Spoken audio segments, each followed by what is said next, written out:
It has been 50 years since one of the most infamous games and endings in college football history. Here's a look back at 1966 game of the century.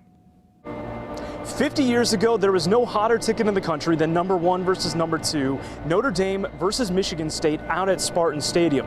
The stadium looks quite a bit different than it did 50 years ago, and each program has changed over the years, but this rivalry between the two schools is still as special and unique as ever. What made the 66 game so incredible? The Spartans were the defending national champions, the Irish the top team in both football polls, All-Americans and future first-round NFL draft picks on both sidelines. Something had to give. The anticipation became so tangible, the emotion you could just feel it.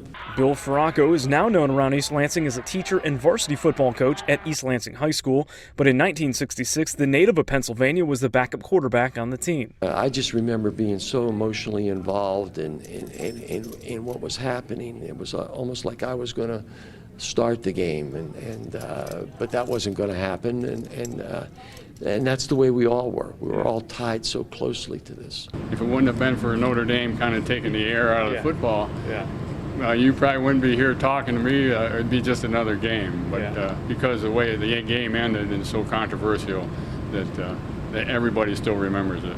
Notre Dame head coach Eric Parseghian is still asked about the tie. This week in the Chicago Tribune, the 93-year-old coach said that those that blame him for leaving the stadium with the tie when it was in injury-riddled Notre Dame's best interest at the time should, quote, wake up.